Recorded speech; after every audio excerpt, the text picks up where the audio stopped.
Good morning, DawgNation. I'm Brandon Adams. This is DawgNation Daily, the daily podcast for Georgia Bulldogs fans, presented today by ServPro. Running a little late. Sorry, no comments here this morning, but we do have a fun show planned for you today, including two great guests. Connor Riley stops by. We'll learn more about what it is we learned from G-Day on Saturday, kind of how the Dogs set up for the remainder of the 2025 offseason ahead of this upcoming fall. Good stuff with Connor on that, and in particular, we'll dive deeper on the quarterback and the Georgia offensive situation a little later on the show today, too, as Jake Fromm, the former Georgia quarterback, stops by.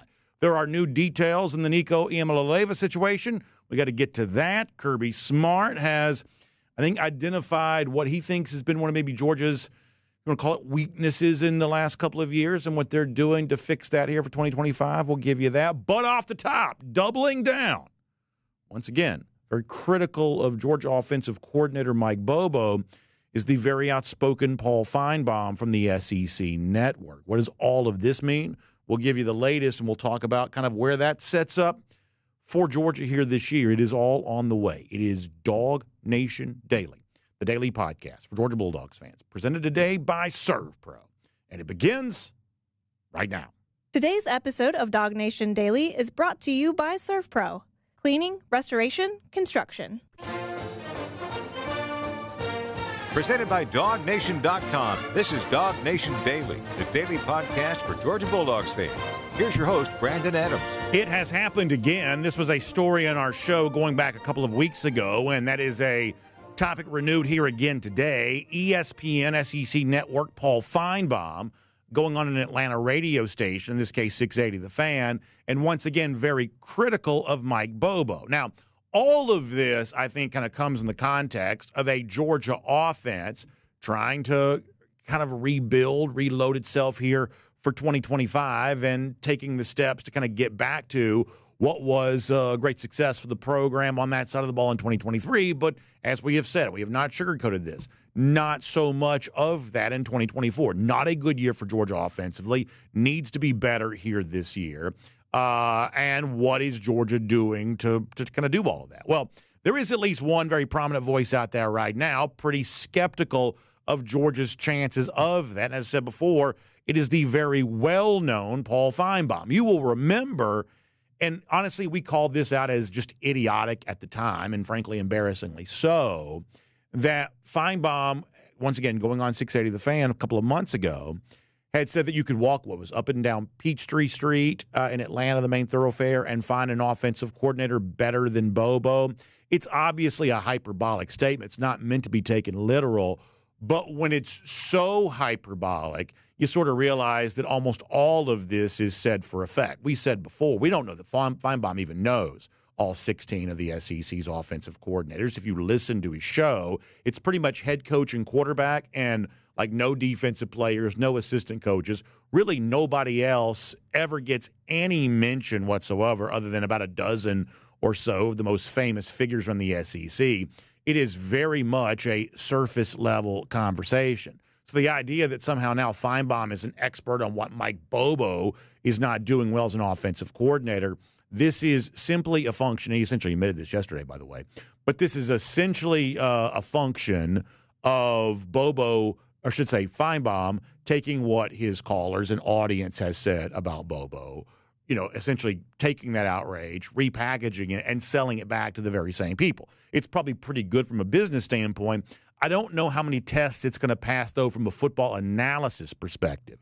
So we kind of laughed in the face of the obvious hyperbolic nature of the previous Finebaum statements, pretty much in line with a lot of what you hear on that show, oftentimes from guests, many times from the host occasionally, certainly the callers. We sort of laughed in the face of all of this, but it is a relevant issue because there is no more prominent voice around the SEC more so than Finebaum. Finebaum gets to speak to all of these coaches. In fact, he will probably be interviewing Kirby Smart here in a few weeks. That is the typical tradition in May when the senior tour event goes to Birmingham. He typically gets a chance to interview Kirby Smart this time of year. We'll see if he has the, what to ask Kirby about all the stuff that he's been saying about Finebaum, or if all of this is just theatrics akin to pro wrestling. We'll find out in a few weeks, kind of where Finebaum lands on that. But the point is, everybody's got a right to an opinion, And Finebaum certainly has some legs to stand on if he wants to be a little skeptical of a Georgia team that lost 3 times a year ago. And it certainly sounds like he's willing to exercise that right on the Atlanta radio station, 680 The Fan, yesterday, basically saying that right now he's not a very big believer in Georgia, including the offensive coordinator, Mike Bobo, in particular. This is Paul Finebaum. For the first time in 4 or 5 years, he will not be the favorite. I think I have serious doubts about the Dogs, and I'm still catching flack from something I said here the last time about Mike Bobo. Even Kirby Smart's been asked about it. I still think it's a problem. And again, we can debate it all you want, and everybody's got different opinions, but I don't like the state of the offensive philosophy at Georgia right now. I don't think Gunner Stockton is an elite quarterback. And as I said, and I'll continue to say, I think Mike Bobo is an inferior offensive coordinator. So there you go. Paul Finebaum saying that he believes that Mike Bobo is an inferior offensive coordinator. And obviously, I fully grant that many of you think the same thing. And while I have not been as vocal in my criticism as many of you have been, we also, listen, we say this all the time. We are the daily podcast for Georgia Bulldogs fans. We are not trying to be the same echo chamber of everybody else in the media. We are trying to reflect the conversation that fans are having on a regular basis. That is essentially the full secret to our success. To the extent that we've had success, that is the full secret to our success. We are a platform that has amplified the larger conversation happening among Georgia fans.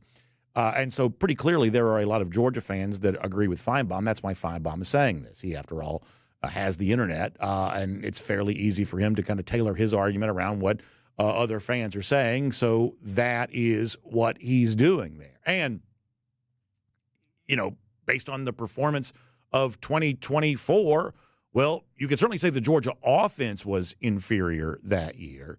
Whether you want to take that to Bobo himself being inferior, I do think that requires you having some sort of explanation for why Georgia was so much better offensively in 2023. You know, Georgia averaged about 40 points per game in 2023, did not play as well offensively against Alabama in the SEC championship, but had another undefeated regular season.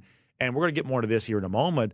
But for the people, and we talked about this, by the way, last week too while I was gone in some of those pre-recorded shows, for the people who want to explain all that away of, well, he had Brock Bowers and he had Ladd McConkey. You know, I think people misunderstand how little, compared to a full season's worth, both McConkey and Bowers played in 2023. I think they probably misunderstand some of that. So, you know, this idea that Mike Bobo is definitely an inferior offensive coordinator, to use Finebaum's matter-of-fact statement, you know, certainly 2024 would provide you some evidence of that. But in the context of what Georgia also did in 2023, I think that becomes a little bit tougher claim to make. And as far as, well, what about, Gunner Stockton? Is he, I think, what was it, not a great quarterback, not a superstar quarterback? I think that all obviously remains to be seen. We'll find out more about that in the very near future.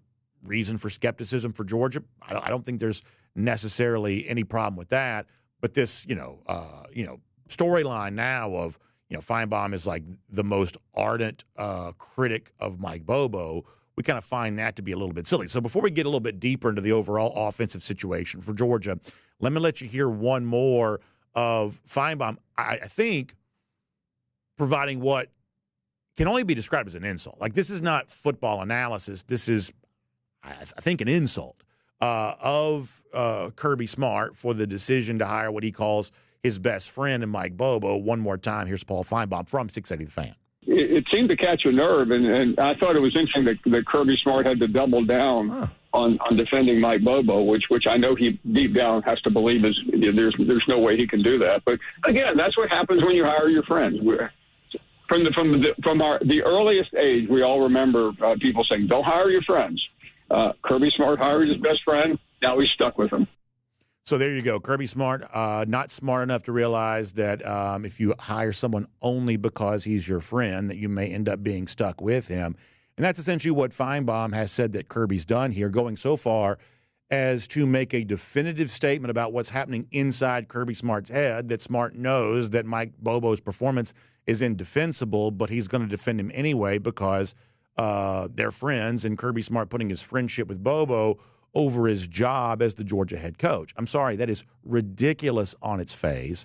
It is total performance and theatrics on the part of Finebaum. And, I would say that it ought to cause you to evaluate whether Paul Finebaum is the kind of person you want to take seriously.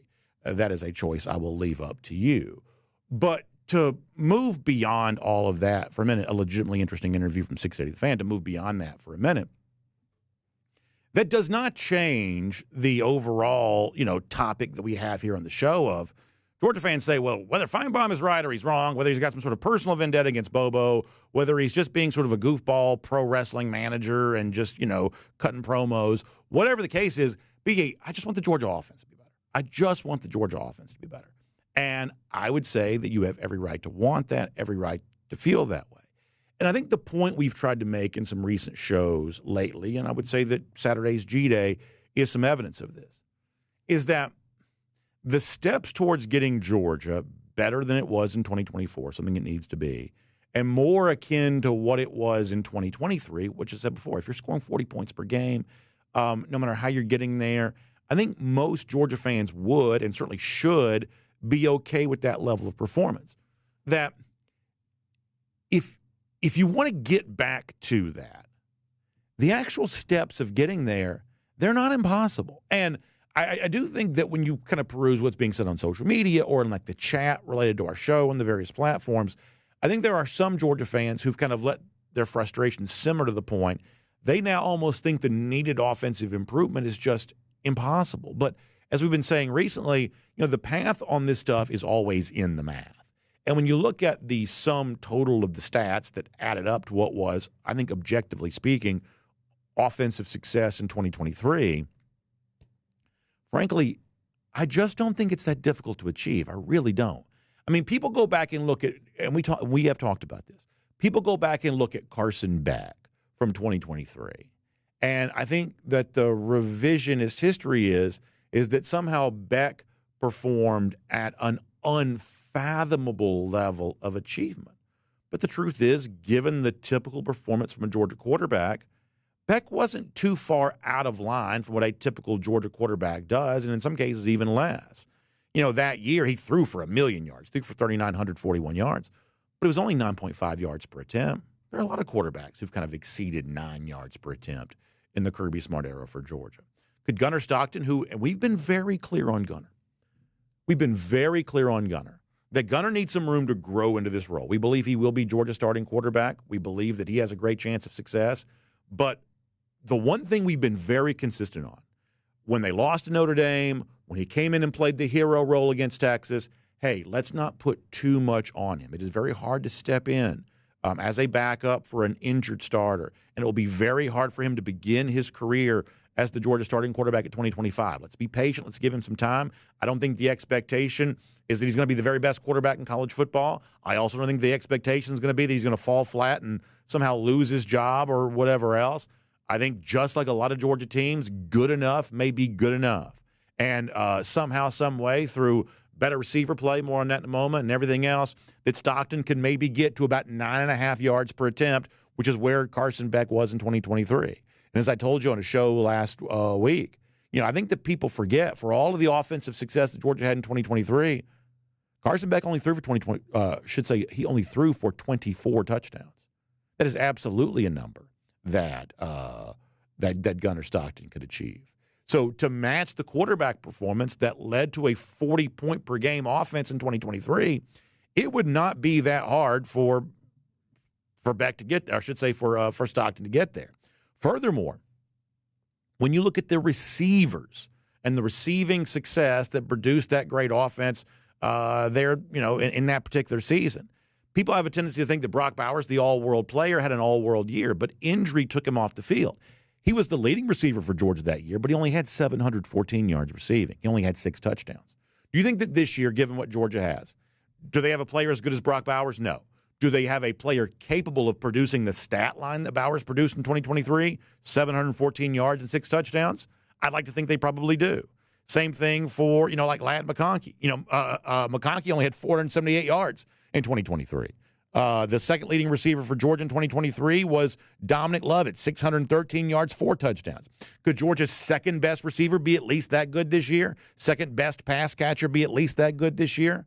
I think that's possibly the case, especially coming off of what we saw on G-Day. Now, speaking of G-Day, when we talked about this yesterday, we kind of focused on those pass catchers and their chance to be an upgrade over what existed in 2024. But obviously, their ability to do that is going to be dependent somewhat on who we believe is Georgia's starting quarterback, Gunner Stockton, and how Stockton grows into the role in facilitating the ball to these playmakers is obviously going to matter. So in light of the stuff that Finebaum is saying, critical of Stockton, critical of the Georgia offense overall, personal in his attack on, not attack, that's the wrong word, but personal in his criticism of Mike Bobo, probably appropriate to kind of look at how the quarterbacks performed on Saturday. We'll talk to Connor Riley more about what he saw on this in a moment. But in terms of Stockton kind of getting some run as the likely starter, Puglisi in kind of a more expansive role as now the primary backup, people getting a chance to really sort of see him in a football situation sort of for the first time. How did Kirby Smart think those quarterbacks performed on Saturday? This is what he said about that. Both did some good things and both did some poor things, which when you get in game environment, they need that. They need a game environment. They need a pocket. They need live. They need to play football. And they continue to get better. They understand they have some weapons on the outside. We have to rely on those guys to be able to make some plays. I think both those guys understand the offense. Ryan's come a long way in what was really his first spring, and he made some nice throws. I want to talk more about this in a moment, but let me just say this for a second. Kirby Smart has a tendency to lull you to sleep sometimes in a press conference where a lot of it sounds a little bit repetitive. A lot of it sounds sort of like coach speak. A lot of it sort of sounds like I'm not that interested in talking about this, and so therefore I'm going to dodge the question. And he sort of lulls you to sleep. And then in the middle of a question where he's kind of not really giving you maybe what you want, he drops a very definitive statement in there. Listen to what Smart said. He said, both those quarterbacks know they have some weapons. Not they think they've got some weapons or we're hopeful for some improvement for our wide receivers. He says those quarterbacks know they've got some weapons. Best crop of freshman receivers Georgia's maybe ever brought in. Money likely spent in the transfer portal to bring in the likes of Zachariah Branch and Noah Thomas. Kirby Smart says those guys know they've got some weapons. So for the people who think that offensive improvement is impossible because of whatever Georgia was in 2024, Kirby Smart's likely response to all of it is, hey, for our young quarterbacks, inexperienced quarterbacks growing into a bigger role, we went out and got them some weapons. We got them what we believe is an upgrade at the receiver position so they can be better than our offense was last season. For whatever reason it was and everything it could have been, we're not going to live in the past. We're simply going to fix ourselves for the future, and that's what I believe Kirby Smart right there said that they're doing. That both quarterbacks, I would say for the most part, kind of looked the part. Gunner Stockton looked like a guy who is perhaps capable of being Georgia's starting quarterback and learning how to be that guy. That's what I think that Gunner looked like through 6 quarters of postseason football a year ago. That's what I think he kind of looked like on Saturday. He looked the part, but for him right now, the part is a guy trying to figure out what it's going to feel like to do this for a full season. And Puglisi in his own role, I would say, looked the part there too. But most importantly, the weapons around them give both these guys a chance to be successful. As far as specifically, though, the decision-making of Gunner, one of the things that probably gives him the edge over Puglisi right now, what did Kirby Smart say about that? Once again, here is from Saturday.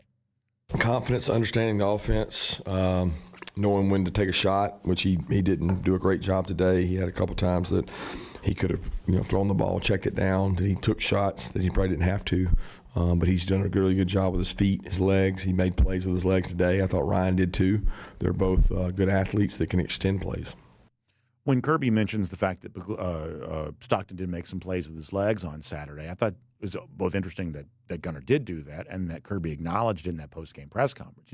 When Jake Fromm joins us later on, I'm going to ask him about that directly because in the past we've kind of discussed, well, how much of a running quarterback can Gunner be really? In the Texas game in the SEC Championship, obviously took a very big shot because of what was a courageous running play in a moment when Georgia had to make something happen. But how much of that will be a part of his repertoire really? It wasn't a huge part of what they did in the Sugar Bowl. But either way, it's an interesting acknowledgement from Smart. But the overall bottom line is this. Clearly, Georgia has to be better than it was in 2024. and prominent voices like Paul Finebaum, either because of a lack of belief in Gunner Stockton, a clear lack of belief in Mike Bobo. You've got very loud voices right now saying, I'm not quite so sure it gets done. And listen, this is real life. This is not a work of fiction. I can't promise you that those critics of Georgia won't end up being right. There's a very good chance that maybe Gunner doesn't have a great year, and maybe Bobo does replicate more of what happened in 2024. It's certainly a possibility. I'm not here to tell you something that I can't confirm, and I certainly can't confirm the needed offensive improvement will occur. But I want to keep hammering this point, that when you look at the blueprint that led to 2023 success, the individual statistical achievements that collectively added up to being an offense that scored 40 points per game, it's just not that hard to achieve that. There was no 1,000-yard receiver. There was no quarterback throwing 30-whatever touchdowns, 40 touchdowns. There wasn't some amazing individual performance because Georgia's best players were hurt for part of the year.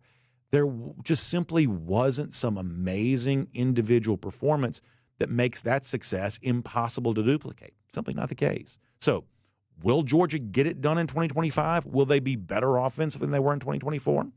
The jury is still out on that. Is the path a little clearer and a little bit more manageable than some people have given it credit for? I certainly think that's the case. My name's Brandon Adams, and this is DawgNation Daily, the daily podcast for Georgia Bulldogs fans, presented today by ServPro. We are glad that you're with us, whether you get to us on video, live, 10 a.m. across all platforms, radio noon, Athens Sports Radio, 960 The Rev, podcast, wherever you find them, Apple, Spotify, everything else. Just really, really glad to have you as a part of our program today, and so thankful to our friends at ServPro who make it all possible. Still thinking about the great experience we had with ServPro a couple of weeks ago, and one of the things I really loved about that, we were hanging out with them before the Athens Rock Lobsters game. One of the things I really loved about that experience was just kind of really seeing a little bit more of like the heavy-duty hardware that ServPro kind of puts to work when it's time to get busy on a major cleanup. I'm talking about like fire damage, water intrusion, these huge, oftentimes weather-related catastrophe. When these things take place, it takes a very, it's almost like a military-like operation required to kind of get in there and get it cleaned up and get everything moving the right direction. There's so many different, kind of strategies to be kind of managed and conversations going on. It's really amazing the scope and the scale of something like this. And you see like the Mobile Command Center, which operates almost looks like a NASCAR hauler, giant thing. It kind of becomes a home base, especially if you think about like a weather-related catastrophe, something like that, where you may have power out for the entire zip code, and you've got to try to figure out a way to kind of get the job done, communicate with the insurance companies, and sort of facilitating the cleanup there on the ground. This is just something they're really good at. This is something that you could only be really good at this if you've dedicated your life to that level of service. And all of the independently owned and operated franchises for ServPro, that's exactly what they do. For giant cleanup, for smaller scale jobs, whatever else, if it's your story, if it's your property, you want it put back together like it never even happened. And that is what the restoration specialists of ServPro are all about. So I hope you don't ever need a cleanup job like this. But if you do, and many of you will, I hope that you'll remember the words I'm speaking to you right now. ServPro is the only resource you need to know when it comes to this kind of cleanup, to kind of get your life back in order, to get your property back in its previous condition, to kind of work with the insurance companies through all of this. Our friends at ServPro can help you with that. So find them online. It is servpro.com, S-E-R-V, servpro.com for more on that today. All right, two great guests for us. It is Jake Fromm later on, Connor Riley here in just a couple of minutes. Prior to that, though, let's go around the doghouse today, presented by our friends at Daytona Beach. And boy, I love Daytona Beach. I actually just drove through Daytona the other day. It was a lot of fun. Just to get a chance to lay eyes on a community that I've known well for a long time. And glad to have him as part of Around the Doghouse here today. And speaking of what we said a moment ago, that sometimes in the midst of what sort of feels like a relatively mundane answer, Kirby Smart will give you a very factual, matter-of-fact statement. A minute ago was, hey, we've got weapons on the outside. Real belief that those pass-catching targets for Georgia can be very good this season. Another example of that was a question that was asked to Kirby on Saturday about an evaluation of the offensive and defensive lines coming off of spring practice. And in the midst of that, you talk about acknowledging need for improvement. Smart really drilled in on what he believes has been maybe not quite a championship-level performance from either of his lines of scrimmage in recent years. I thought this was really honest and interesting from Smart, kind of wide-ranging here on both sides of the ball, worth hearing in its entirety. This is Kirby Smart from Saturday. Yeah, we got great size up there. I think when you look across the teams we play, the upper echelon best teams in our conference, they win with a line of scrimmage. We're probably not as good on the line of scrimmage as we have been in the last 3 to 4 years. We got time to get there, and we got to get there. It's just hard because you have less defensive linemen and offensive linemen than we've ever had before, and we seem younger. You know, we've had a void that we knew was coming with the Dylan, Jared, Tate, the trust that's been there it's been coming for a while. So we've tried to make up for it and put the right kind of kids in those shoes, but they're not where those kids were yet. And then on the defensive line, the Warren, Nas, Michael, Ty, there's a lot of guys leaving out of that room. So there's a lot of big bodies for us that had to be replaced, and we are not where we need to be on the line of scrimmage. But I'm very pleased with the kids we have. I'm just not pleased with where we are. We have to get better. So that's Kirby Smart saying they have to get better, acknowledging that in recent years, maybe on those sides of the ball, lines of scrimmage, maybe not quite being everything they could have been. I think it's a really honest and, very interesting statement from Kirby Smart. And if you want to kind of zero in on, like, what could actually hold Georgia back in 2025, people are going to want to fixate on a starting quarterback. They're going to want to fixate on, we talked a lot about wide receivers yesterday. That's always going to be a fun and hot topic. But it's what's going to happen with kind of a revamped offensive line and what you hope is a reinvigorated defensive line. That really may be the place where Georgia's true championship success will be determined. And while you got a lot of snaps that have to be replaced, I think there's reason to like a lot of what Georgia has perhaps waiting in the wings, especially on the defensive line. A healthier Jordan Hall, the return of Christian Miller, emergence of Xavier McLeod, the freshman, Elijah Griffin, maybe being a part of that mix there too. So if you really want to have the most appropriate conversation about what could or couldn't maybe hold you back in terms of competing for a championship, I think Smart lays it out in pretty clear terms right there. It's what's going to happen on these lines of scrimmage that may be the most important topic of them all. And that is around the doghouse. It's presented today by our friends at Daytona Beach. And as I said, as you start thinking about springtime and getting away, I've heard from so many people, I just need to get out to the beach or do something fun. Our friends at Daytona Beach got a great opportunity for you right now to take advantage of 23 miles of shoreline. And if you don't have enough time to maybe get in a car and drive somewhere or something like that, always keep in mind the Daytona Beach also is served by an international airport. You can fly directly to Daytona Beach and be like right there right away and getting a chance to enjoy the beach and getting a chance to enjoy the great restaurants, the golfing opportunities, the surfing, all kinds of outdoor stuff, delicious restaurants, and wonderful hotel deals right now, too. So if you'll check out DaytonaBeach.com/hotel deals, you can find out more about that. It's DaytonaBeach.com/hotel deals. To learn more about that today, you deserve a getaway. Daytona's a great one. My family grew up going there. I know you'll enjoy that, too. So find out more online. DaytonaBeach.com/hotel deals today. All right, big show for us. It is Jake Fromm later on. Fun conversation to be had with him. But for now, what did we learn from G-Day? Transfer portal about to open. How much improvement can we expect from Georgia?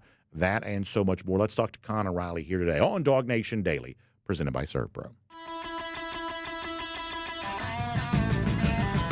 From Athens and across the SEC or wherever the recruiting trail may lead, here's a DawgNation.com insider. Let's talk to Connor Riley here. And, Connor, I want to use G-Day as kind of a springboard to continue a conversation I was just having.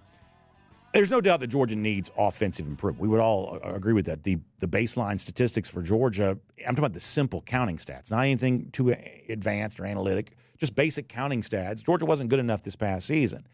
And yet I think the fatalistic appraisal that somehow – Mike Bobo, to use Finebaum's word, is inferior, or Gunner Stockton's not good enough, or things like that. I think it misunderstands the nature that to be back at what Georgia was in 2023, which should be objectively considered a very good year offensively, it's honestly just not that hard to do. Carson Beck's stat line was not eye-popping for a team that scored 40 points per game. Brock Bowers did not play for a full season. He was Georgia's leading receiver with 714 yards, whatever it was, 6 touchdowns. Like the stats that led to Georgia's offensive success in 2023 are just not that hard to replicate, with maybe the exception of 40 rushing touchdowns, which is a pretty significant number. I don't deny that. But we're talking about the passing game right now. Did you see enough on G-Day to make you believe that Georgia has a chance to be as good offensively as it was in 2023 and therefore better than it was in what I thought was a deficient 2024? I think the passing offense has the ability to do that. And I only say that because I think it's hard to judge what this run game might look like, because anyone who's ever watched a single G-Day knows that this is a situation for quarterbacks to make difficult throws, to be aggressive and throwing to the outside and taking a lot of deep shots up and down the field. And I'll say this, I came away really impressed with what Gunner Stockton can do in that regard, his ability to throw deep. He throws a good deep ball. I think he's maybe in some ways the inverse of Carson Beck, where Carson did a great job working in the middle of the field, but was not necessarily great, in my opinion, in terms of attacking the deeper parts. I think Gunner Stockton has a willingness to do that and an ability to do so. Now, there are some things he's obviously got to improve on. He's got to play faster. I think when he runs the ball, he's got to do a better job of avoiding hits. But I think that what you saw on Saturday, and again, G-Day is not a fair representation of what the Georgia offense is always going to look like. Ryan Puglisi threw the ball 49 times on Saturday. Right. But I think you saw, especially from this wide receiver group, it is just, in my opinion, a night and day difference in terms of talent, in terms of what they have out there, in terms of guys who can make plays. I was really impressed by what I saw from Dylan Bell and London Humphreys and their versatility. Colby Young made a really impressive touchdown catch. You'd like to see what you can see moving forward from a guy like a Noah Thomas out there as well. Zachariah Branch had a big reception downfield. So you like what the talent level is at this wide receiver spot significantly more than you did a season ago, in my mind. Yeah, it was my number one takeaway from G-Day is that the need to upgrade your pass catchers looks like that's kind of on its way to occurring. And listen, I don't want to make too much of G-Day for the positive or the negative. It's not a hugely significant data point. But you did get a chance to watch these guys doing something that closely approximates football. And I got to tell you, I like what I saw. And the Georgia fans that I talked to on Saturday, I do take something from this. And I spoke to dozens of them. They were all in a good mood. I mean, if you had a chance to watch G-Day, I think it was among the more entertaining G-Days we've probably seen. I mean, a lot of these G-Days are kind of duds sometimes. And I don't think this one really was. I think it was pretty entertaining. And so I do put a lot of that on the fact that there is a long list of pass-catching targets that might give Georgia a lot more than they had last year. Yeah, and again, I think even some of the guys, and to me what was most encouraging, like, yes, Talon Taylor, Noah Thomas, Zachariah Branch, CJ Wiley, those guys are going to get a lot of attention just because they're new and there's always sort of an attractiveness to that. But it was the guys, specifically the 2 transfers they took a year ago, that really impressed me. Colby Young making the touchdown grab that he did. I don't know what he's going to be able to give Georgia in between the 20s, but that guy is so clearly a weapon in the red zone and thrives in that scenario. And I think that's huge for Gunner Stockton. London Humphreys, I think what impressed him, and I can put Dylan Bell in this too, their ability to move around the formation and do sort of whatever is needed based on the other personnel on the field, I think is encouraging for what this Georgia offense can be able to do, because they were so limited last year with the personnel that they had at wide receiver. Again, when you look and see the size of a Colby Young, the size of a Noah Thomas, and then you see Dylan Bell out there, you realize it's not exactly a fair ask for Dylan to go out there and play that X receiver role, just given the size deficit that he's working with. And so I think as they move into year 2 with James Coley as the wide receivers coach, the first and most important thing they have to clear up is obviously the drops. That's something that can't continue to happen. We saw a little bit of that on Saturday. Cole Spear had a drop. Talon Taylor had a drop. But if they clean up the drops, I think there's enough raw talent in this wide receiver room to make defenses think twice about loading the box. And I think that is going to help this run game moving forward, because that is, to me, at least one of the big unanswered questions. But as you and anyone who's ever watched a G-Day know, it's never a showcase for the Georgia running game. Under Kirby Smart, it has always been an effort to show what you have from a passing offense. And I really liked what I saw from Georgia on Saturday in that regard. Transfer portal opens tomorrow. We've already got some rumors about some guys going in, including obviously most prominently Nico Iamaleava. But how active do you expect Georgia to be, both on guard for its own guys leaving, which I guess maybe they still need some guys to do, but active with its own guys leaving, looking for whether it's edge rusher or running back, something like that. Like how active do you expect Georgia to be? So in terms of losing players, they're probably going to lose about 3 or 4. And, maybe that number jumps up even more depending on when the House settlement comes in, because it sounds like the NCAA doesn't want to budge on roster limits there. So that could be something to watch moving forward. But I think from a Georgia, who might they go out there and add? If there's an edge rusher out there that fits what Georgia needs, because they absolutely, in my opinion, need bodies at that position, I think that's a spot where you could see them be very aggressive. At running back, I liked what I saw from Bo Walker and Chauncey Bowens on Saturday. They had some nice wiggle. They had some nice explosiveness to them. And sure, you might want to add another running back just because injuries are so frequently an issue at that position. And especially when you have Branson Robinson and Roderick Robinson and the injury history that you have there, you might want to have some insurance against that. But I would expect Georgia at that edge rusher, outside linebacker spot to be aggressive, because you saw on Saturday just how thin this unit can be when Gabe Harris is already out recovering from an injury. And I don't know if he's an every down player at that spot, because he might play more defensive line as well. And then Quintavious Johnson leaves the game with an ankle injury. And if that's what Georgia is sort of working with, behind them, you've got Chris Jones, who moved from inside linebacker to outside linebacker, and then 3 freshmen, and Isaiah Gibson, Chase Linton, and Darren Akinabon. And while those freshmen all had nice moments, it's a really big ask to be counting on those guys as year 1 players in college football. So I think if the right player goes in, because again, it's important to remember with the transfer portal, Georgia cannot take players from SEC programs. They're going to have to, maybe be a little bit more relaxed on the terms of players they might have gone after in the December transfer portal window. But I think that for Georgia, again, outside linebacker is the most important position there.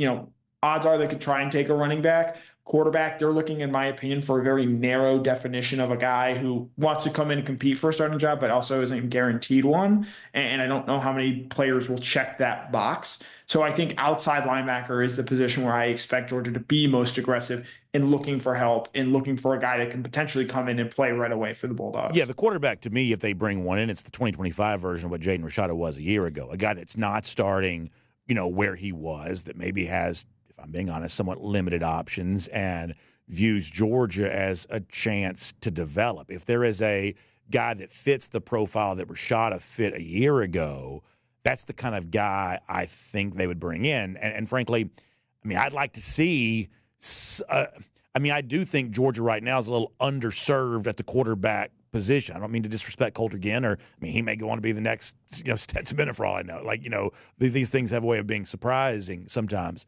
But I wouldn't mind seeing a little bit more experience to go along with what I think that Puglisi does that I like. I sort of hope that Puglisi is the primary backup this year, and I certainly expect Gunner Stockton to be the starting quarterback. But boy, if there's a chance to have just another guy over there, I wouldn't mind just sort of glancing at the sideline and just sort of seeing another guy wearing a 1 through 19 number. Yeah, and I think it's important to remember, too, Jaden Rashada was one and done in Georgia. He's already back in the transfer portal and has not yet found a home. And so maybe there is some skepticism moving forward about, okay, do we need to go out there and add another guy who might just bounce out a year from now? Now, I think in the Rashada case, look, Rashada's presence, I think, pushed Ryan Puglisi and helped accelerate his development. And so in that sense, BA, I think that is a positive for Georgia in a sense of, okay, that's the value in bringing in a transfer guy. He just creates more competition, maybe not even necessarily for Gunner Stockton, who I think we all assume is going to be Georgia's starting quarterback, but for those players further down the roster, for a Coulter Ginn, for a Ryan Montgomery, depending on when he comes back from his knee injury, a Hezekiah Melander. So I think that there is value to be found there, but if you're expecting, again, and Nico can't obviously transfer into Georgia, but if you're expecting a Nico Iamaleava level talent to transfer into Georgia, you're going to be sorely mistaken, because those guys will not be available in this spring portal. So to go back to edge rusher for a minute, like David Bailey the other day, the guy that left Stanford, pretty good player, what seemed like a fairly significant bidding war for him because the sort of big bidding teams were the ones that were involved. I guess he's going to Texas Tech. We've heard certainly a lot about them spending money on the NIL front. Like at first blush, not knowing a ton about the player, but at first blush, sort of seemed like the kind of edge rusher that Georgia might be interested in, but could not really seem to get in that mix because it was sort of already established that he's going to go into Texas, going to go to Texas Tech, places like that. Georgia, I don't even think ever even got like any kind of consideration there whatsoever. So it kind of leads me to wonder if another player of Bailey's caliber does go in the portal, does Georgia have the kind of spending ability right now to win a battle for what would be a coveted player? Because in the case of Bailey, it sort of seems like some of the other big spenders jumped on that one either quicker than Georgia wanted to or quicker than Georgia could. I think it's a question of how aggressive and how desperate does Georgia want to be in that regard. And maybe perhaps the fact that they didn't seem to get all that involved in Bailey, who I agree with you, seems to sort of fit the model of what Georgia's looking for in the sense that he's got 1 year of eligibility left. So he's really, in my opinion, not going to eat into what Gibson, Linton, and Akinabon can ultimately become. He's played high-level football at a Power 4 school in Stanford. Georgia has experience in taking players from Stanford before. They took Benjamin Jurasik a year ago. And that they weren't all that aggressive on him. You know, maybe they want to be a little bit more choosy. Maybe they don't want someone who I think, as Bailey showed clearly, just went to the highest bidder. So I'll be interested moving forward to sort of see what players come available, because so much of this with the transfer portal, you know, yeah, like a bunch of teams have needs, but not every player that goes into a transfer portal is going to fill the need that Georgia is looking for. And so we know with Georgia, for the most part, they want guys that have high major experience. You know, Adrian Maddox is something of an outlier in that regard, the safety they took from UAB this offseason. So, you know, that they weren't all that aggressive on David Bailey, I found to be a little bit interesting. But again, you know, and Georgia has no problem acquiring talent. They've signed top 5 recruiting classes every year for the past decade under Kirby Smart. So I think that, again, it's an issue of they need to find the right player for Georgia. And I think Kirby is very choosy in that regard. But with this outside linebacker position being what it is, I wonder if maybe he's willing to bend a little bit and be a little less choosy given the needs they have at that position. Before I let you go, it's been the hottest topic of the week and one of the biggest topics of the offseason. What do you think about the Nico Iamaleava drama that has played out in recent days? No one wins. Everyone involved in this situation, it comes off worse because of it. I've seen a lot of people go out there and say, oh, this is the NCAA's fault. And I take issue with that because, like, yes, obviously the NCAA is a very flawed institution, but like Tennessee deserves some share of the blame here because, again, when you give Nico that kind of money before he ever plays a down at Tennessee, that creates a certain attitude, a certain, you know, need to have him produce. I think some of this comes on Nico. You fundamentally misread what your value was and what you thought you could get. And it puts you in a worse position now where, like, North Carolina, it seems to be saying, hey, no, we don't need this at our program. And, you know, that's a program that just hired Bill Belichick, I think, in a large part because of the PR that comes with it. So everyone in this situation, Nico, Tennessee, I think college football as a whole comes off worse because things like this happen. And I think it just so further underlines, you know, college football is a rudderless sport right now. It's a sport that needs leadership at the highest levels. And, you know, there's continued calls for better and improved leadership. I just don't know that those are ever actually coming. Connor, interesting stuff. Always appreciate your time on the show today. We'll look forward to reading plenty more from you. There's so much G-Day breakdown that's going to be going on for the next few weeks. Obviously, we're coming up on the NFL draft and the transfer portal. Nobody will be more on that than you. So we appreciate your time. Thanks for being here today on DawgNation Daily, presented by ServPro. Yep, as always, it was a pleasure. Let's take a look around the rest of the league. This is SEC Through. All right, we're going to keep the guests going here in a moment, bring on Jake Fromm. So here's what I'm going to do. I'm going to give a shout-out to our friends at Royal Caribbean here.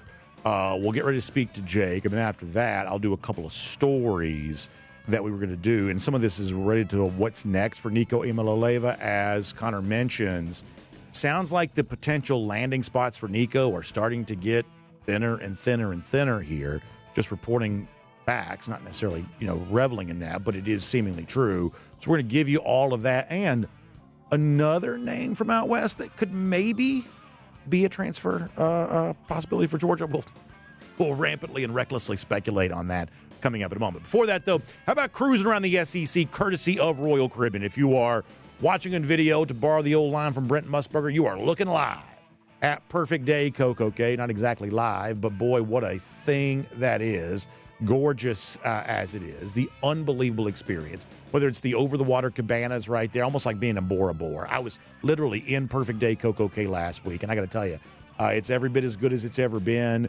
I had my kids, so I wasn't going to, like, say, Hideaway Beach, like the adults-only enclave, where you're kind of having, like, the Vegas-style pool party, things like that. But we were doing everything else, the Thrill Water Park and all that stuff. So a little bit of a different experience than one we'll probably get on the Dog Nation cruise next week. But whatever experience you prefer, the thrill side, the chill side, or kind of something in between, our friend Jessica Slater can tell you all about Perfect Day CocoCay and everything else going on with Royal Caribbean right now. Give her a call, 770-718-9147.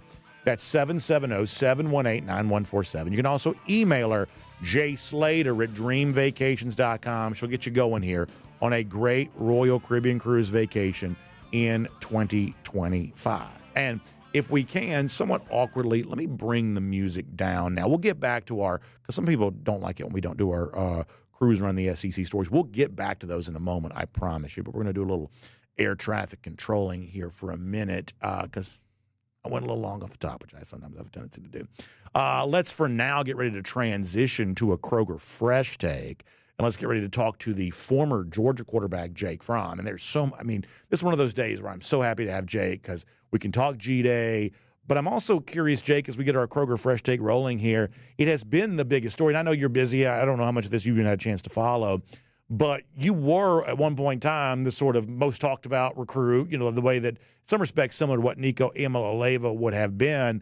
Very different landscape now. And we had a guest a moment ago, Connor Riley, and I think that he described it, unfortunately, how it is.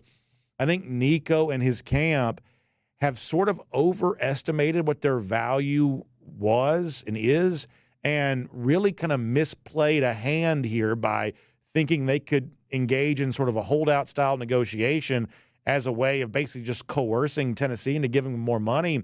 And Tennessee, I believe rightly so, based on his play from this past season, just didn't budge, and now it's just not obvious where Nico's going to land. As a quarterback yourself, what do you make of all of this? Yeah, first, Brendan, one, thanks for having me on the show. Always a pleasure to be here. Two, I got to say, kind of what you were saying is a little untrue. I was not nearly as talented or respected recruit as Nico Iamaleava was and is. He's just a very, very talented young man, individual, but it hasn't necessarily transferred onto the field with on-field production. And kind of because of that, there's been this back and forth between Nico and Tennessee. And, man, this whole situation is so interesting. New details keep unfolding. And, for myself, it's just been so interesting to keep up with this, kind of his camp and, I believe it's his dad of trying to basically kind of shop him around and get some better pricing on what he's getting paid. And man, this is just so interesting, such a unique time to be doing this. Whether or not this is true or not, I heard there were, Nico and a few more for being in the college football playoff. Don't know if that's true or not. Just speculating, but I don't know. I'm just so at loss for words because who's really at fault here? To me, I definitely think his camp definitely went past the line here on this one. And you don't want this from your quarterback. You don't want to cause division in the locker room at this time of the year. I just don't like it, and I just do not think it's a good look for the game. However, I do like that the precedent has been set by Tennessee. I do want to say kind of kudos to Josh Heupel and Tennessee for basically saying, hey, man, enough is enough. We're not going to keep doing this. We're not going to keep basically getting held hostage by star players, for agreeing to one thing and wanting a different thing, a couple of months later. So, and I have to say, kudos to Josh Heupel and Tennessee for kind of setting a precedent that, hey, man, enough is enough, and kind of figuring out where the line is and don't cross it. I want to say two things about this really quick, then I want to talk about Georgia. Thing number one is this. we are certainly seeing that Nico's camp, and I guess his father's kind of leading the way on this, maybe not the only one involved, but sort of the leader on this. We're seeing them taking a lot of the criticism for why this got to be so bad. And I understand where that's coming from, obviously. I don't think this was all Nico's idea. They're pretty clearly pushing him in this direction. However, Jake, let me give one more thing for people to consider on this, which is there is so much wild reporting out there about NIL, and none of this is ever confirmed. We're throwing around figures like $4 million, and in some cases, maybe it really is that high. But I know for a fact that some of what sometimes is reported to be X million dollars just isn't as true as it's treated to be in the media. And so if I'm the kid and I, hearing about this guy that I'm maybe thinking I'm as good as, or maybe even physically more gifted than, that he's making X million and I feel like I'm not making that much, well, now I'm kind of worried about that. Or if I'm the dad in this situation and I feel like I've got one shot to kind of maximize my son's value, and I've got national website throwing these multi-million-dollar figures around without any confirmation or confidence about the veracity of those claims, I think it's very easy for a family who's never been through this before, because these are uncharted waters, to get drawn off sides by what in some cases is just sort of like sensationalistic, bombastic, fabulous reporting. I can't put all of the blame on the family for this, just given what I just know for a fact is some erroneous NIL reporting that probably makes the sort of greed meter kind of go up in your mind, because you're like, well, if this guy's getting this, I deserve at least that much. Yeah, and this is tough. I definitely think this is kind of a bigger issue than just, college football. I think it's just by nature, we kind of always kind of think the grass is greener on the other side. Somebody else has more. I got to get this. I want that. And so, it's a tough place to be, and always wanting more. I think just being content a little bit in what you have and being grateful for what you have, I think goes a long way. I think that's exactly right. I was going to say something else. Let's talk about Georgia instead. So G-Day was Saturday. I thought the game was incredibly entertaining. A lot of G-Days sometimes kind of aren't, just for whatever reason. I don't know how meaningful it all is. In fact, I think it would be a mistake to take too much from it for the positive or the negative. But boy, and I've said this now a couple of times, my biggest takeaway is it looks like Georgia's brought in some receivers that have a real chance to be playmakers, whether it be some of the incoming freshmen. I thought C.J. Wiley had a couple of really nice catches. Zachariah Branch has a really interesting catch. A guy like, say, Colby Young, who's been here but now maybe back for a full season for the first time, he has a chance to be really good. If I can only say one thing about G-Day, I think the one thing I would say is, man, this receiving corps has a chance to be better for Gunner this year than what Georgia had at that spot a year ago. How about from you? What kind of stands out about G-Day to the extent that you've gotten a chance to sort of pay attention to it? Yeah, I think you're on the right track here, Brandon. I think the intent from the offensive side of the ball, the intent from Coach Bobo was, hey, let's get these quarterbacks going. Let's take some shots here on the outside, and let's see who our guys are. Let's see who our playmakers are. Who's going to go up and make a play for us? There were a lot of imperfect balls being out there.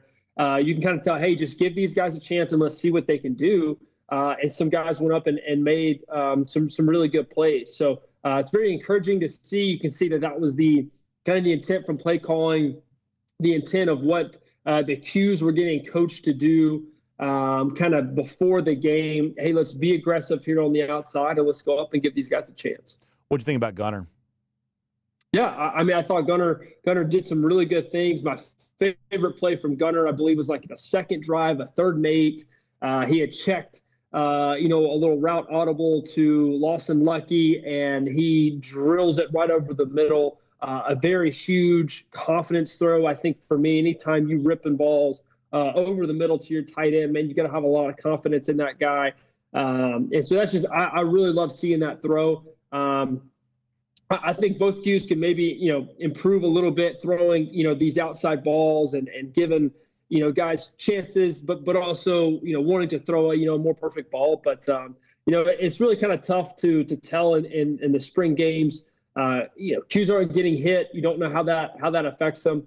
And But I thought overall, I thought they were fine. I think both of them could have been more accurate, but I think Gunner definitely played better a little bit in this format, and I think Gunner is going to build on this performance moving forward. Great job by our Cody Chaffins getting the shot of the throw to Lawson Lucky right there. One of the things that we did see, Kirby may mention this, and it's not like he was Lamar Jackson, but Gunner did run a little bit on Saturday. Didn't really run in the Sugar Bowl, and obviously had the sort of hero run against Texas that he paid the price for. Wow, did he? So it kind of brings back a topic we've had, as a point of discussion before of how much do you think the legs can be part of the repertoire, the arsenal for Gunner this season?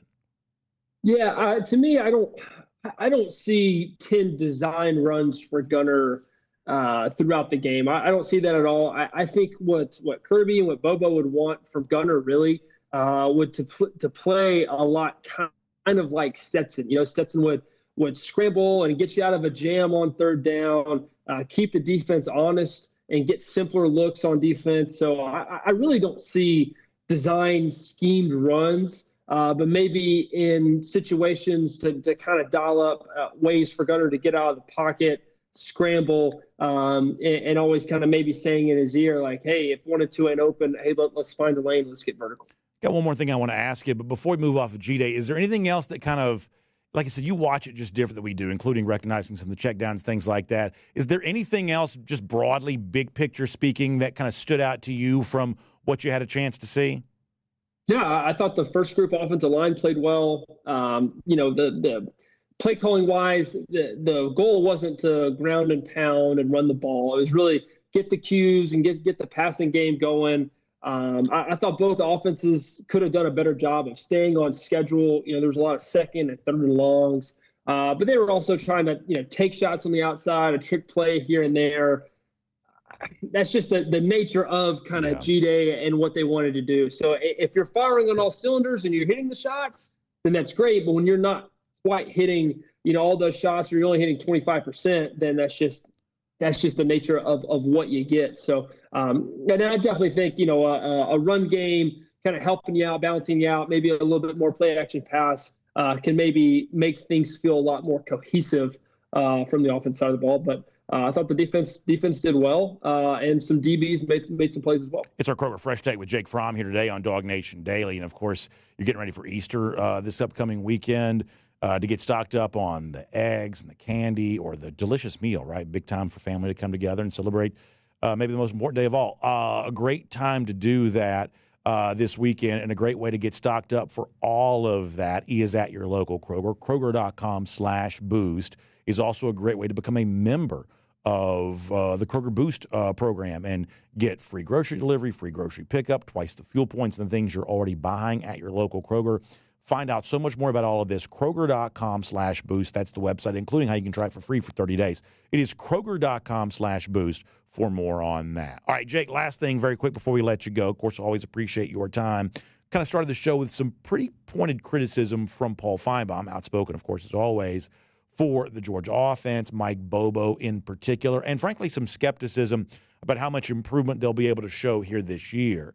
Given the fact that 2024 wasn't a perfect year and they're going to face a challenging schedule once again, how fair do you think that critique, criticism, and in some cases skepticism, how fair do you think that is? I don't know. I don't really take a whole lot of what he says, completely serious all the time. Sure. Yeah, I think you have to kind of take it with a grain of salt, and sure, there's probably maybe a little bit of truth there, but man, I think Coach Bobo always kind of finds a way to get it done. His offenses historically have just put up some really good numbers on offense, and I think really I think it starts up front with the offensive line, and if they can get that group to play well, if they can have more dominance in the trenches of running the football, I think it starts there. Let's take a little bit off of Gunner's shoulders and really lean heavy on the run game. I really think the rest will take care of itself and bring some physicality back on the offensive side of the ball that we're used to seeing from this Georgia offense and from this Georgia team. I think that's exactly right, Jake. I think that's really well said. I appreciate your time being here on a Kroger Fresh Take here today. Your insight always really valuable to us. We hope you have a great week, and we'll look forward to getting our chance to speak to you soon. Thank you, Brendan. Happy Easter. Happy Easter to you as well, Jake. That's really good stuff. So let me kind of piggyback off that real quick. Then I want to get to a couple other stories we promised we would get to you on. I do think that Jake is right, that when you look at what Gunner does well, what Gunner might need improvement on, when you look at kind of where he is, and as I said, we try to maintain a certain level of consistency around here. It doesn't mean the facts can't change, but we try not to like ride the roller coaster of emotion. So when Gunner Stockton was being sort of hailed as the next Stetson Bennett after the Texas SEC championship game, we said, hey, let's slow down. Let's be careful. Let's don't put too much on him because of one good moment. When Georgia lost against Notre Dame and the season ended in disappointment, we had the same message of, hey, let's slow down. Let's be careful. Let's don't get too fatalistic after just one bad game. And here we are now at the kind of the precipice of the 2025 season. Thankfully, we're still able to say the same thing of, hey, let's slow down. Let's be careful. Let's give Gunner some time to grow into a role. Let's recognize what he can do well. Jake described that. Let's recognize what he might need some improvement with. Jake also described that. And let's see what Georgia can do to build an offense around him. Because here's what I'm going to tell you. Coming up this fall, if every single show we do, every single Monday after a game, all throughout the week, if it's all Gunner all the time, that's probably not a very good year for Georgia. It's just not. Because the best of Georgia has not had quarterback at the forefront of the conversation. A lot of what people think about Stetson Bennett now is a little bit of a kind of a reimagining of sort of what life was like during the 2021 and 2022 seasons, where at Georgia's best, we were talking about Stetson among the other things that Georgia was doing. I think the best version of Georgia here in 2025 also includes Gunner Stockton among the things that Georgia's doing.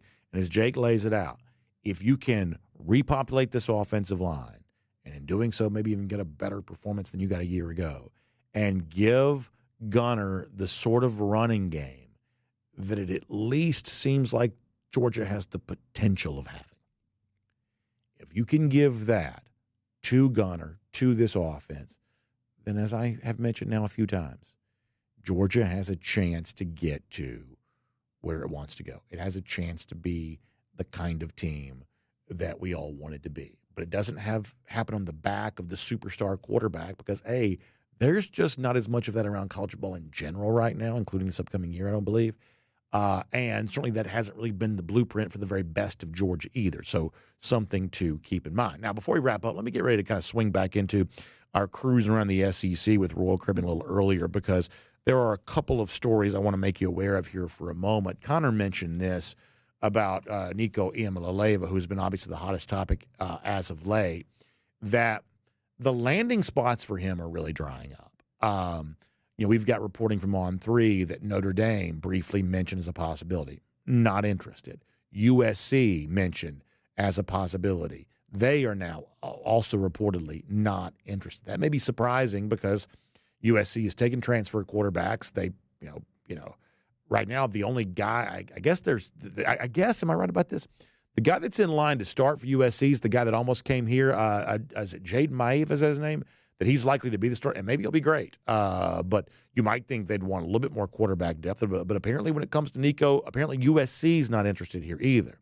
And then for a team like North Carolina that just sort of needs to make a big splash because they made the big splash coaching hire in Bill Belichick, every indication we have now is that North Carolina is actually targeting and zeroing in on the South Alabama quarterback, a guy leaving Group of Five to come to the bigger level. Sounds like for maybe a little bit cheaper price, North Carolina more interested in the South Alabama, and I apologize, I don't know his name, but the South Alabama quarterback instead of what Nico would have a chance to provide them. So you're looking around, I mean, it's maybe UCLA, that's the hometown team. They're, desperate for anything they can get, I reckon. But we're not really hearing a lot of on-the-record stuff involving UCLA right now. They just may not have enough money to spend. After all, they went to the Big Ten because of, some pretty steep financial concerns. So UCLA just may not have the bucks to get involved here. That kind of leaves sort of only one school that we have on the record reporting that might be interested in Nico is Tulane. Now, Tulane does have some money to spend. You'll remember a couple of years ago, Michael Pratt was a good quarterback there. There was some thought that Pratt might come to the SEC, but Tulane kept him. Now, they didn't keep their freshman quarterback from this past year. He went to Duke, and, boy, it seems like he got really paid to go there.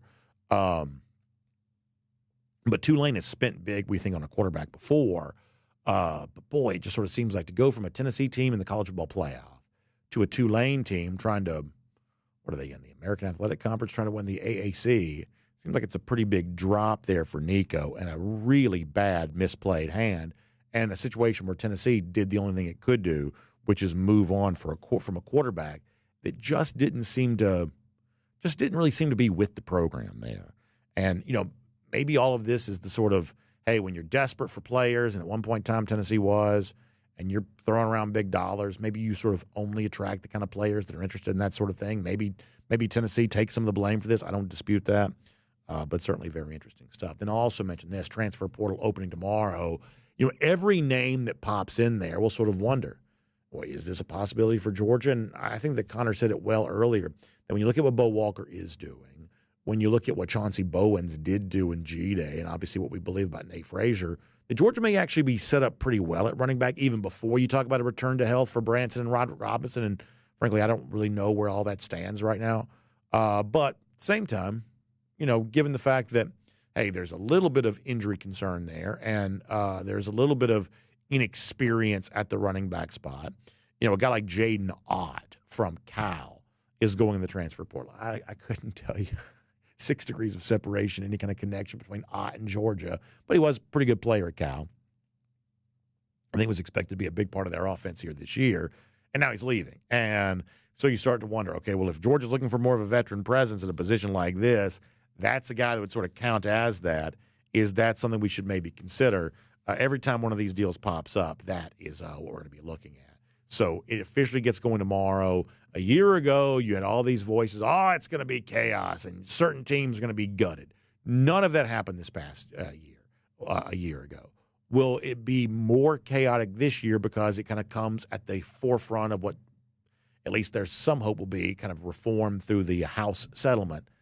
I don't know. I think, rumors of transfers always outpace transfers by about 10-1, it seems like. So I'm guessing that'll be a little bit what this is like, but one way or another, we'll start to find out tomorrow, and we'll make that cruising around the SEC, courtesy of Royal Caribbean. And as promised, we are going to give you the winner now as our Golden Shoe today of our Golden Shoe Bracket Challenge. Couldn't do this yesterday because we were just in the throes of G-Day, but wanted to do that today. I want to put this on the screen. I believe I'm reading this correctly. I think we've confirmed this. So we have a tie at the top. Is that correct? Is that kind of the general thought here? That Phillip Johnson and William Ray, both taking Florida, have tied with 164 total points. I believe that's the case. Now, there's supposed to be a tiebreaker, but maybe they just flat out tied.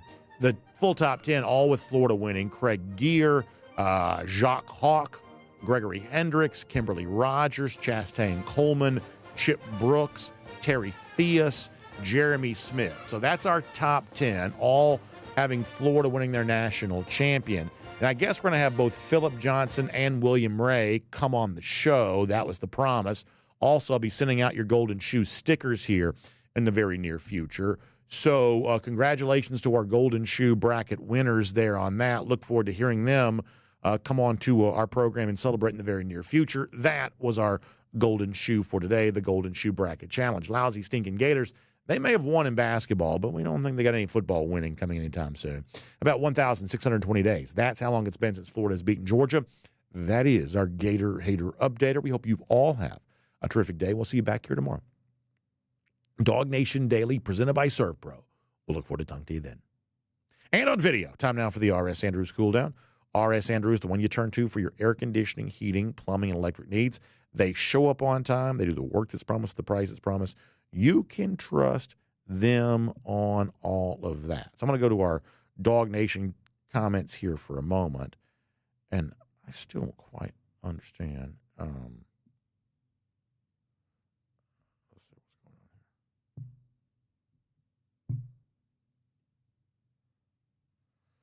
Yeah, so this whole DawgNation thing is a lot different than it used to be here. All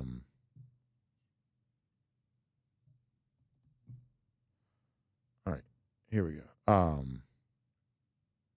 Baruch Dog not happy with Josh Brooks over Florida's basketball national championship. You know, I do think this is a topic that needs to be explored a bit. I mean, look, I think the one thing we have to be a little bit honest about is that Georgia's basketball situation was moribund before. I mean, Mike White has provided a huge upgrade over what Georgia was. Now, you want Georgia to be as good as Florida, I get that. But unfortunately in basketball, Georgia's not even as good as South Florida half the time. I mean, you know what I'm saying? It's just like they just don't exist on the same plane and have not with competitive basketball programs. This year was a step in the right direction. And I say that as someone who criticized White during the season. I think that criticism was true and fair when I provided it. But when you look at the totality of the year, including the embarrassing blowout at the hands of Gonzaga, this was a massive step forward for Georgia. And we don't do a lot of basketball transfer portal on the show. We just don't have time to. We haven't even mentioned the Diamond Dogs, who, by the way, play at Truist Park tonight after getting a series win against number 1 Arkansas this past week. We just haven't had time to do that. But if you're following the Georgia transfer portal stuff, I know they've been in the mix for the guy from Alabama. I don't know if they get him. They've brought in somebody from BYU. Sounds like he's pretty good. I don't quite know where this is going to shake out, you know, subtracting what they lost plus what they're adding. I don't quite know, but they're pretty active. It seems like they've conjured up some NIL. They have to be, otherwise they wouldn't be in the mix for these guys. So, I mean, putting Florida aside, Georgia is more relevant than they have been, and Mike White deserves some of the credit for that.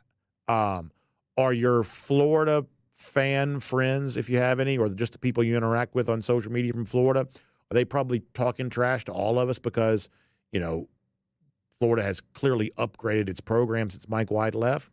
They probably are. When you win, you get to say stuff. And Florida won, it's gotten to say stuff. As far as like the bigger question, and I mean this legitimately, in my lifetime, Florida has been to the Final Four 3 times with 3 different coaches. Both Billy Donovan and Todd Golden now have won national championships. Donovan won 2, but then prior to that, Lon Kruger took them to the Final Four in the mid-'90s. Florida, I mean, I hate to say this, but they're the only program I can think of in kind of what we think of sort of like 21st century modern times that have multiple football and basketball national championships. How has this football school, which Florida clearly wants to be, how have they had so much basketball success? Why is it they've done this now under multiple coaches and multiple athletic directors too, by the way? I really don't know. Maybe it's just a coincidence. Maybe it's more than a coincidence. It is worth exploring, though. I think that's the case.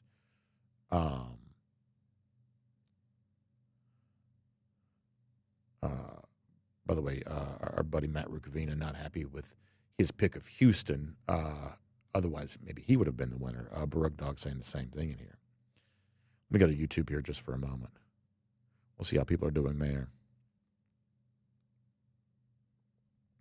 Thomas Tyson says, the only thing about Gunner's game I question is the middle of the field throws. Can he layer a ball? Can he put it in the right spot? Well, as Jake Fromm said, and this is one of those things you don't have to be a former quarterback to recognize, the bullet he threw to Lawson Lucky in the film we showed you earlier, that's about as good a throw as you can make. Now, the very next play was an interception, which was not a good throw. But that's an example of the middle of the field throw that was great. And I do high school football games, and I say this all the time, and I don't know that TV does this justice. I would say that sometimes a football field is a little bit like, if you ever watched the Masters on television, obviously this past weekend many of you did, I always say, as someone who's been lucky enough to be at Augusta National a couple times, the TV does not show Augusta National as it really is. Augusta National is a lot hillier terrain than the TV broadcast makes it look like. That the elevation changes are a huge part of the golf shots, a huge part of what makes the course what it is. And the TV just doesn't resemble that, just doesn't reflect the elevation changes. I would say a football field's kind of the same way. Now, most of you go to football games, so you have an idea what a football field looks like. But that dadgum thing is 53 and 3rd yard wide. If you're standing on the middle of the field, throwing to the sideline, that is a lot harder throw than TV makes it look like. It just is. That's, in in tight coverage, that is a much more difficult throw to make. So the fact that Jake says, hey, I want to see both quarterbacks be a little bit more accurate on those kind of outside throws towards the sideline. That's one of those things that sort of looks like the easy dump off, but if you've ever really played the quarterback position or watched it up close, kind of making the throw towards the sideline is a little bit more difficult than that. Let's see what else. Yeah, Wyatt Fielding also mentioned tonight the game at Truist Park between Georgia and Georgia Tech. A little bit sad they're only playing once this year, but this is a Diamond Dog team that they're a lot of fun. And this game on Sunday, and we had it on, along with the Masters, is thrilling, man. My son finished his baseball. We came home and settled in for a little Georgia baseball, a little bit of Braves, and obviously the Masters. That was a great Sunday. Great Sunday. Frank Patterson asked a good question. He says, who is going to go to SEC Media Days for Georgia this year? It's a really good question. So let's think here for a moment. The most veteran offensive lineman is Mike. Morris is clearly the oldest. Oftentimes they will take an offensive lineman. Morris would probably be a pretty good one to take. I could also see Oscar Delp going because, you got to feel like that Drew Bobo hasn't played enough yet to go. Ernest Green, Monroe Freeling, still somewhat inexperienced, probably not going. So I don't know that I can give you the three right now, but let's see if we can kind of narrow down the list. I would say it's Morris, it's Oscar Delp. He's on there. Any of the receivers been around long enough to sort of get that nod?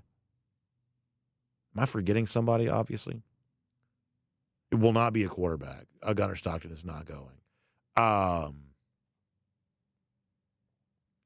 Of the receivers, I don't think anybody's going because they don't take, the best players. They take the players that are most equipped to speak on behalf of the team. I would say that Christian Miller is a candidate. I would say that C.J. Allen is a pretty significant candidate. Dalen Everett might go. Yeah, so it's not an obvious collection of names right now, but my four, maybe we'll say it five, might be Everett, Allen, Miller, Morris, Delp. And from those five, they'll pick three. Spencer Clark says Cash Jones, maybe. I don't know how much Cash likes doing that sort of thing. The kind of guy that would probably be pretty effective speaking on behalf of Georgia, but usually the guys they take are somewhat willing media people. I don't know how much Cash likes that.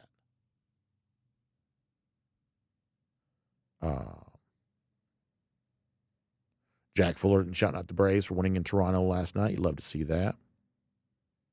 Wildman Slayer pointing out that among the teams that have sort of announced they're not interested in Nico was Deion Sanders. So Frederick Meredith basically had my list too. He's got Christian Miller, Dalen Everett, Oscar Delp, maybe Micah Morris. Yeah, oftentimes Georgia takes the most veteran offensive lineman and a couple of guys on defense. And so I think between your four and my five, from that is the probable three.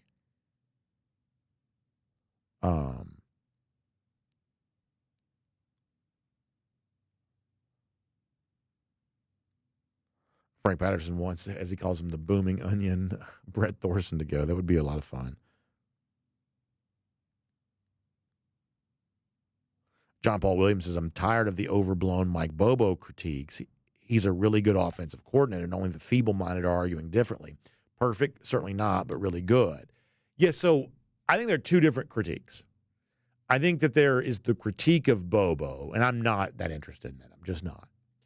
There is also the critique of the Georgia offense overall, and in 2024, factually speaking, it needed to be better. So I think there's a way of talking about results, and there's a way of talking about the personalities involved.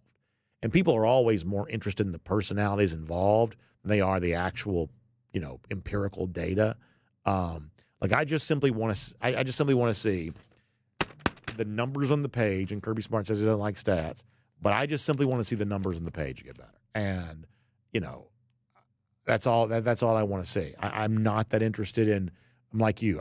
I think a lot of the Mike Bobo criticism is just overblown. I think it's become sort of an online persona for people, including Paul Finebaum, and I think it's become disconnected from reality. I do.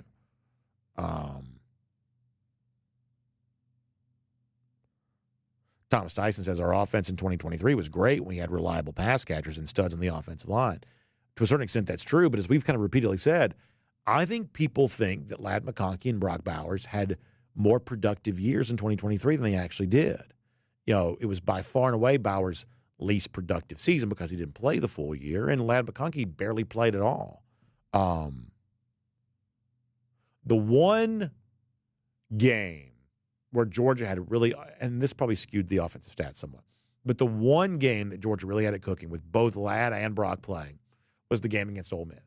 And that night in Athens, and what was really just a fun, memorable night, they just absolutely blasted Ole Miss. Just blasted Ole Miss. And that was like the one time the whole offense had every gun firing at the same time, all the weapons firing at the same time. And it does make you kind of wonder what it would have been like if you could have had that full team throughout the whole run there. Jonathan Aaron asked about any big names going into the portal a la the Nico. I mean, people certainly want you to believe they might, but I just think a lot of these guys are kind of locked up. I mean, here's the one thing that kind of aggravates me a little bit about some of the reporting around a lot of this kind of stuff is that I don't think there's a good understanding of the sort of agreements these players are signing. Now, I guess in the case of Nico, I guess he's a little bit like an NFL guy just saying, I no longer want to honor my contract. I guess that's what he's saying. But in some cases, a lot of these like NIL agreements, my understanding is, are pretty hard to get out of. So much so that, I can think of one very big SEC transfer not involving Georgia where the school involved had to pay the other school a huge sum of money to buy the player out of the transfer. And, there are other rumors kind of like that too, where, if you want to transfer, you got to pay for the right to do so. And maybe Georgia's been paid before for a transfer. Some people believe they have been. I won't even pretend to know if it's true or not.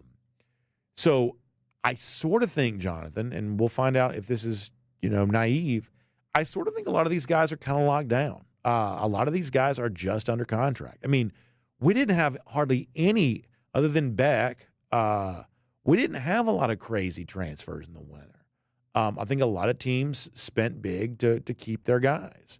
And I think now, that, the market's supposedly reset because of some rumor somebody heard about what so-and-so might be making at so-and-so school. I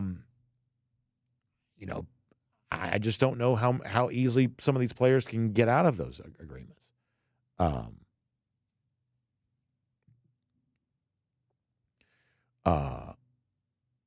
Let's see what else. Spencer Clark says, I like Finebaum because he likes Georgia at the end of the day, even with approach towards he likes Georgia at the end of the day, even with his approach towards Bobo.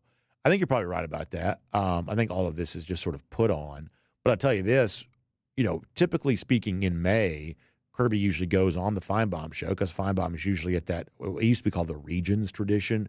They have a new sponsor now. One of the things you can tell I'm getting older, I like the senior tour. I like to watch the senior tour on TV. It's called the PGA Tour Champions now. That's the politically correct name. But I like the senior tour.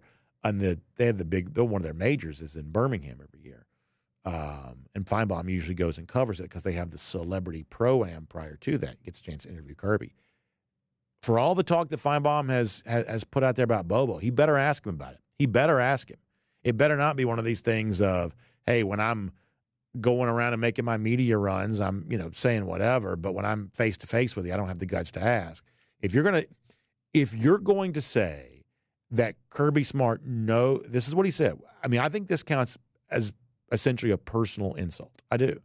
If you're going to say that Kirby knows that Bobo isn't good at his job, but he's forced to defend him because he's loyal as a friend, then that's a personal insult. You're insulting his commitment to his profession. You're insulting his manhood in some respects. The idea that someone would swallow the truth out of risk of offense, like that's an offensive thing. I mean, that's not the kind of thing that could easily be said about another man. So if Finebaum gets the chance in May, he'll definitely interview him in July, but in May, in some, kind of an exclusive type situation, he better ask. He better ask. And if he doesn't, that would tell me a lot. And most of it would tell me I probably already know.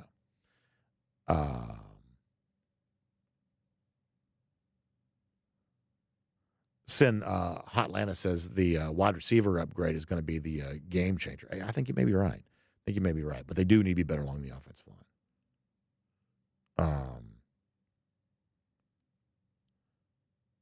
Let me go to Facebook. I haven't been there yet today, and I apologize for that. Kind of got stuck on YouTube for a while today. Let me go to Facebook.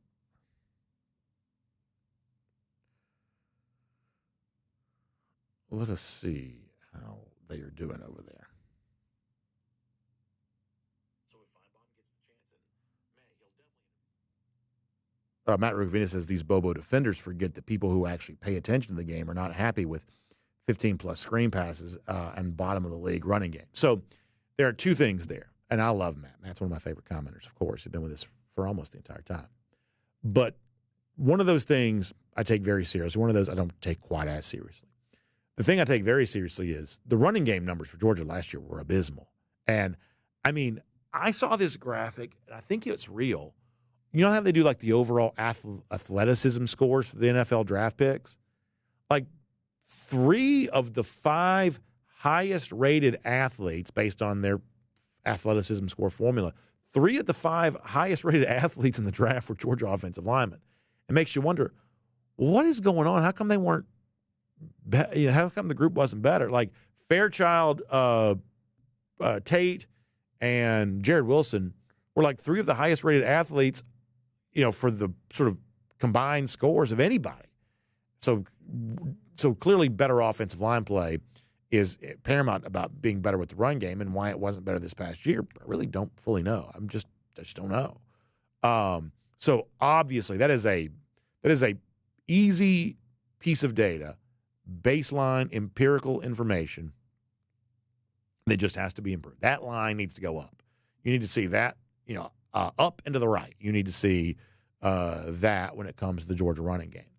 But as far as what has become the sort of chief online criticism that, all they do is throw screens, I don't put a lot of stock into that. I really, really don't. Partially because that's all a lot of teams do. Like, I'll tell you what comes to mind for me on this is so there's been a battle between Georgia and Oregon for Jared Curtis. And so some people online will say, well, Jared Curtis don't want to come to Georgia because, if he comes here, all he's going to do is throw screen pass at the line of scrimmage. And here's what I would say. And I love Matt. This is going beyond anything with Matt Rugvina, but this is just a point that I've had to kind of percolate around my brain. Go and look at the stat line, like the advanced stat stuff about where the ball was thrown for Bo Nix at Oregon. Bo Nix became a first-round draft pick, and now he's a starting quarterback in the NFL, throwing almost everything at the line of scrimmage.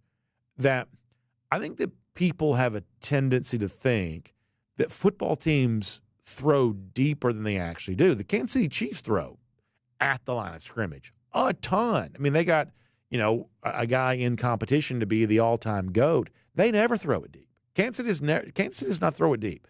In the NFL, generally speaking, is not a lot of NFL teams just don't throw deep very much. Big arm quarterbacks, but they don't really throw deep very much. So I don't know that Georgia's pass plays are all that different than anybody else. And I will say this, when Georgia throughout the years has done something different than that, well, that also gets criticism. Back in a time in which, a lot of people were sort of building their online persona about criticizing everything that Stetson Bennett did, there was this thing of, well, he only throws deep shots, that he can't throw, middle of the field, intermediate routes. He only throws deep shots. So, people criticize short throws, but there's also a criticism of throwing, too many deep shots too, because at one point in time, Stetson Bennett heard that. And listen, I do think layering your throws and throwing to all parts of the field, I do think all that's really important. I'm not trying to say that's not important, but this idea that Georgia only throws screen passes and they're way different than everybody else is. The truth is that's just sort of what football looks like. You get the ball to a playmaker in space, and you try to see if that guy can make a miss. And a lot of this stuff sort of in football, things start at the bottom and sort of trickle their way up. And that's what high school football has been for a long time. It's create easy throws for your quarterback and see how many easy yards you can accumulate and then go all in when you have a chance to. And that's just sort of what football is. And that's what Oregon has done a lot of. That's what Georgia, I guess, does a lot of. Although, the throws that I hate for Georgia, and I don't even know if I'm using the vernacular correctly, but what sort of looks like sort of a fade route towards the sideline where it's like, it's like, golly, does that have any chance of being a completion? Like some of the stuff that I don't like from Georgia sometimes are what I think of are fairly low percentage throws. But I just simply don't buy into the notion that unless somebody can just really demonstrate in clear statistical proof that somehow Georgia's throwing way more screens than somebody else is. From what I can tell, everybody throws screens all the time, short throws designed to give athletes a chance to make somebody miss an open space. That's just sort of what football is now. All right, let's see what else. Johnny Prescott says we haven't had the same level of talent and offense since Monken left, not defending Bobo, just stating facts. And I also think that listen, I think Todd Monken was a brilliant, the best that I can tell, a brilliant offensive play caller. Just he got a lot out of what Georgia had. There's no doubt about that.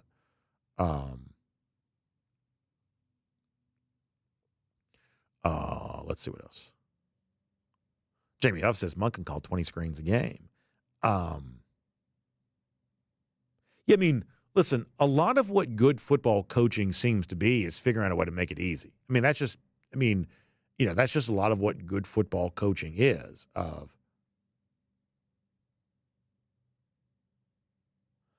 Keith Fold says we need the Robinsons to have a big season coming up. I'd love for that to be the case, and I still believe in both guys. I just don't know how healthy they are, though. I just don't know.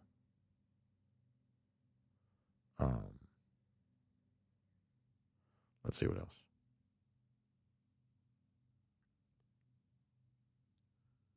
Greg Baker says BA is exactly right. That's why Georgia's focused on playmakers versus quarterbacks. It's also why Ohio State won a national title. Yeah, I think that's kind of true. This idea that the entire season is going to be a referendum on Gunner Stockton when Will Howard just led Ohio State to a national title. Now, Howard played well in the playoffs, but let's see what Gunner Stockton's looking like in game 13, 14, and 15. He may be playing pretty well too. Really good playmakers, get him the ball. A lot of running game from Ohio State a year ago. That'd be a nice thing to see Georgia kind of replicate some of that. Well, let me go to DawgNation.com because I haven't been there enough. UGA Marine says, are we counting those first two scrimmages the, quote, start of the season? Listen, I'm going to tell you right now, and I've said this now plenty, I think those two games against Marshall and Austin Peay, I think they're pretty important, pretty interesting. Because we've talked a lot about the 2023 offense, how good it was, and it was good. Statistically speaking, it was good. But, y'all, they still got off to slow starts even that year. You go back and look at the beginning of Ball State and some of those games. Georgia was not scoring a ton of points at the beginning of those games either. The sort of slow start phenomenon for Georgia has been a little bit more than just a one-year consideration. So I do think those early games are probably pretty important. Maybe the reason why I am not able to scroll at DawgNation.com right now is because I'm not signed in. Maybe that's what it is. I don't necessarily. DT, thankful for 2 days worth of long shows. Well, I appreciate that, DT. Thank you for the kind words. Appreciate that. Yeah, when we can, now I got to record something with Davin Bellamy here in a minute, but when we can go long, we try to. I enjoy it. Because, look, there's a certain structure that's always going to exist for what I think of as the show. The show is, that's the thing where I'm not reading comments, where I'm either talking to a guest or just talking. And that format requires a certain kind of structure. I do love the idea that this portion of the show has very little structure. And I also kind of like the fact that some of y'all can kind of get me to say something I might otherwise not say. And honestly, it's sort of, one of these days, it's like you got to wonder, because I try to maintain a certain level of decorum during the regular program. I mean, some people just come around here and just vomit out whatever. I try not to do that. But I also kind of like the idea that every now and then late in the show, I'll get a little punchy. I've been talking now for 2 hours almost. I can get sort of convinced to say something I might not otherwise say, which sometimes is kind of fun. All right, final comments because we do have to go now.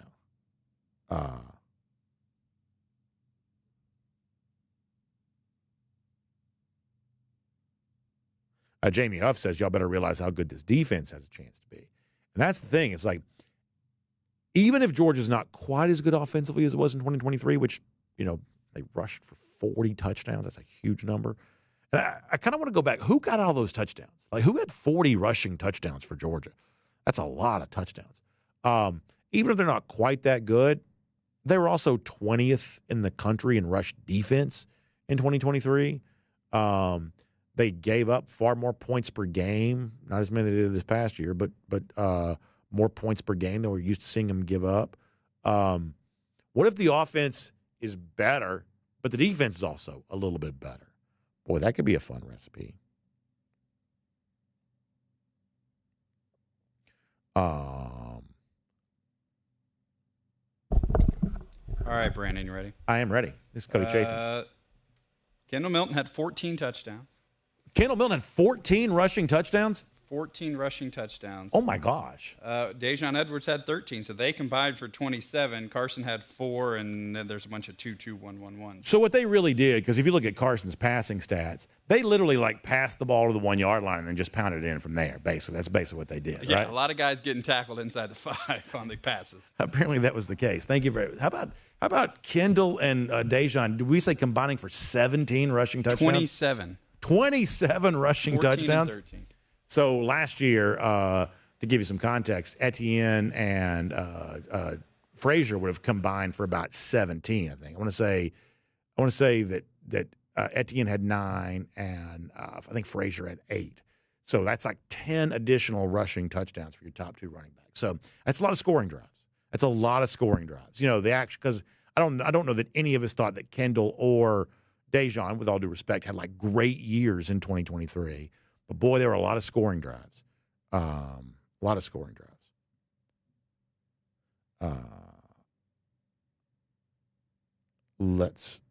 all right, we got to get ready to go.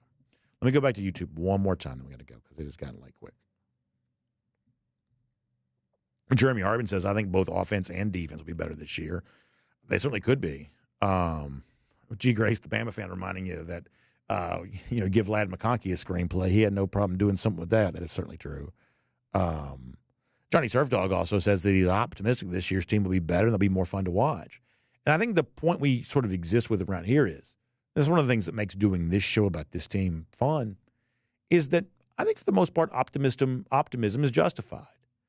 Success is never guaranteed. I say that a lot, but optimism is justified. And that, it's just, Christy says I need to try Clark's Standard. What is that, Christy? Can you tell me more about that? Jonathan Aaron wondering how long it'll be before my third cruise, because we did go on one last week. We are going on one next week, which I didn't tell y'all I was going on a cruise last week because I do realize it's sort of obnoxious to go on 2 cruises within a 3-week span. I do realize that's obnoxious, just obnoxious. But the one I take with my family and the one that I take with my DawgNation folks is a very different experience. Next week I am there to play party host for the people who are coming, and I take that role very seriously. And honestly, I hope to do well in my attempt to keep them entertained and having a good time. But it's a very different experience. My family does not get to go on that cruise. So to get a chance to sort of get away and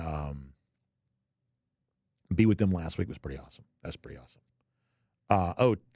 Danielle says build your own burgers. That's kind of fun.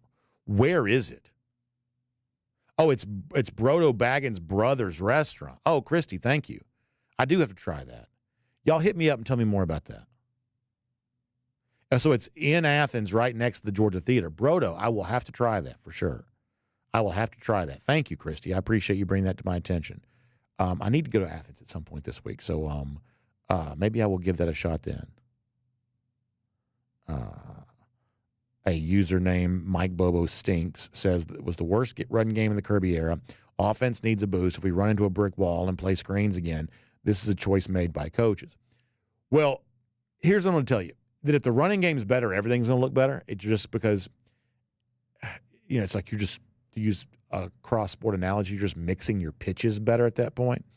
So, listen, I don't care, if you are like me and are fairly pro-Bobo, or if you're like, a commenter that's got the clown nose affixed to Bobo's face.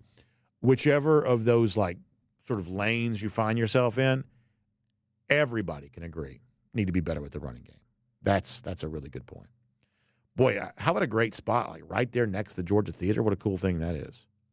Janelle says they also have fried pickles. With all due respect, ain't nobody, not Brodo Baggins, not Brodo Baggins' brother, ain't nobody going to get me to eat a pickle. That is not going to happen.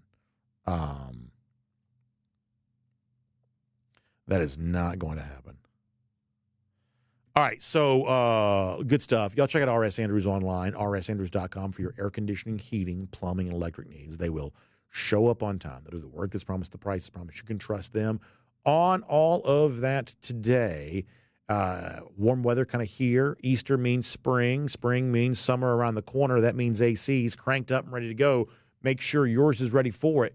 Get some peace of mind by getting your old unit tuned up to factory fresh specs. Get some more life out of it. As I said, more on that online at rsandrews.com. Have a great day. We'll see you back here tomorrow. DawgNation Daily, presented by ServPro.